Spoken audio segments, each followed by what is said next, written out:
Salut à toi, je suis ravi de te retrouver pour cette nouvelle vidéo. Aujourd'hui, je te parle de pied photo et c'est assez inattendu puisque je ne pensais jamais faire de vidéo sur un pied photo. Comme tu le sais, je suis photographe de portrait et de mode et je photographie principalement en extérieur sur des modèles en mouvement. J'ai toujours l'appareil en main et je ne mets pratiquement jamais mon appareil photo sur un trépied. Mais voilà quelques semaines, voire quelques mois, KIF Concept m'a contacté pour voir si je voulais tester l'un de leurs pieds photo au choix. Avant d'accepter leur proposition, j'ai d'abord réfléchi à des cas concrets dans la photo de portrait et dans la photo de mode, dans des cas concrets dans mon utilisation quotidienne de la photo. Je pouvais utiliser un pied, des cas dans lesquels j'allais m'amuser à utiliser un pied. Lorsque j'ai défini ces situations, j'ai choisi évidemment mon trépied KIF Concept en fonction des photos que j'allais réaliser. Je vais donc dans cette vidéo te présenter le pied que j'ai choisi et puis les situations dans lesquelles je l'ai utilisé et évidemment le résultat en photo de ce que ça donne. Mais avant d'aller plus loin, si ce n'est pas encore fait, je t'invite à t'abonner à ma chaîne, à activer la petite cloche pour ne rater aucun contenu. Ici sur cette chaîne, on parle évidemment de photos, portraits, mode, de matériel, accessoires, appareils photo, de la marque Fujifilm plus spécifiquement puisque c'est celle que j'utilise au quotidien. Je vous parle également de techniques de prise de vue, je vous parle de techniques de retouche, bref, plein de choses sur cette chaîne et encore plein d'autres belles choses à venir. Donc n'hésite pas encore une fois à t'abonner. Je t'invite également à mettre d'ores et déjà un petit pouce bleu sur cette vidéo pour l'aider au référencement, ça me ferait vraiment plaisir et n'hésite pas à me dire en commentaire déjà toi si tu utilises un trépied et lequel et pourquoi. Rentrons dans le vif du sujet, le pied que j'ai choisi c'est le SA254T1 que voici. C'est un nom un peu barbare qui désigne un pied très robuste sur 5 éléments.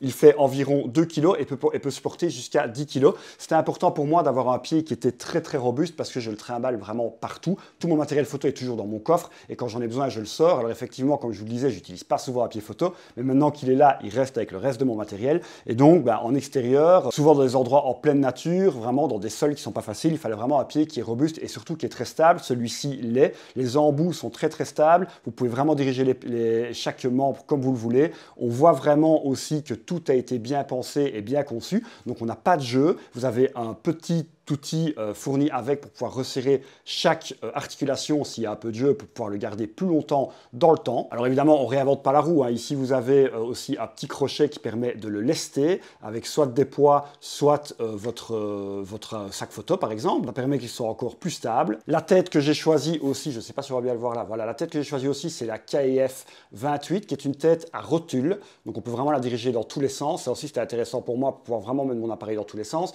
Mais évidemment, si vous êtes vidéaste, il y a des têtes vidéastes qui existent sur 3 axes par exemple avec une petite poignée parce que là aussi tout est très doux au niveau du mouvement ici à la base, donc vous pouvez vraiment l'utiliser pour des travelling en vidéo, mais alors là il faudra changer la tête. Ici c'était pour de la photo, donc tête à rotule.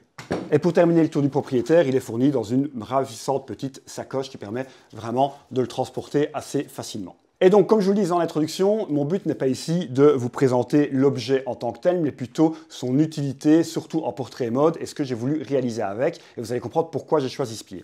Déjà, j'ai choisi ce pied parce qu'il est très grand. Il monte vraiment très haut, jusqu'à 2,38 m. Je voulais un grand pied parce que je suis assez grand. Je fais environ 1,90 m, donc je voulais vraiment avoir un pied qui au moins arrive à hauteur de mes yeux. C'est souvent pas le cas sur les pieds d'entrée de gamme qui sont un peu trop bas. Voilà, là au moins j'ai un pied qui est assez grand et qui peut monter jusqu'à hauteur des yeux, mais aussi beaucoup plus haut pour pouvoir faire certains types de photos.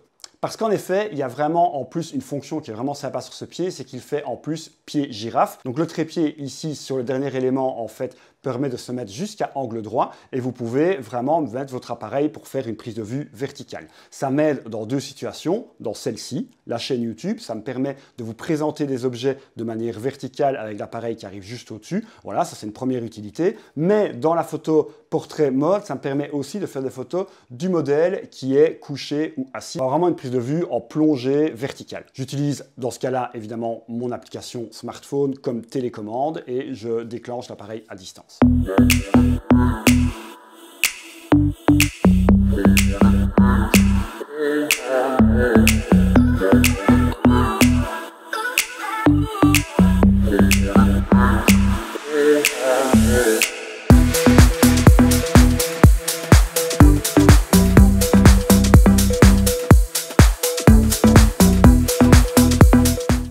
Ça donne vraiment des résultats sympas et puis ça évite de devoir enjamber le modèle, surtout que déjà je suis moins grand que le pied et donc j'arrive déjà à avoir un angle qui est moins large. Et puis souvent, si vous avez déjà tenté l'expérience, on voit les pieds du photographe quand on photographie comme ça, ou alors il faut vraiment écarter fort les jambes, mais si vous le faites, évidemment vous êtes encore plus près du modèle.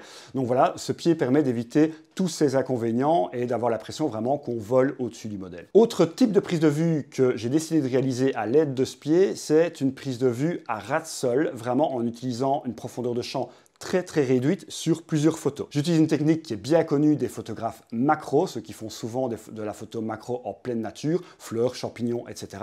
En fait, ils vont généralement réaliser plusieurs photos avec des mises au point différentes, avant, arrière, pour pouvoir accentuer la profondeur de champ très réduite à l'avant et à l'arrière et vraiment avoir un flou très prononcé. C'est une technique, comme je vous le disais, qui est vraiment utilisée par les photographes macro. J'ai voulu l'utiliser en portrait, donc j'ai mis mon appareil vraiment en ras de sol en utilisant la fonction de spé qui permet vraiment de mettre l'appareil à l'envers. Et puis, j'ai encore une fois déclenché avec mon application. Sur mon application tactile, je peux décider où je fais la mise au point. J'ai fait des mises au point à différents endroits pour avoir vraiment un arrière-plan très flou et très marqué pour détacher mon sujet et un avant-plan très flou. Et le résultat est vraiment probant. Donc ça, je me suis vraiment bien amusé à le faire également.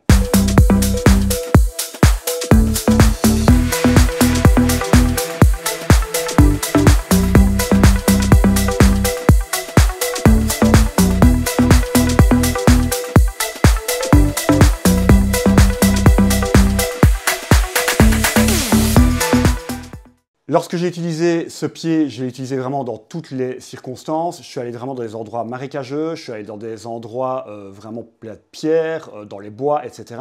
Vu qu'il est complètement orientable et qu'on peut vraiment utiliser chaque élément de manière indépendante, j'ai pu vraiment le fixer de manière stable sur n'importe quel type de sol, ça c'était vraiment intéressant.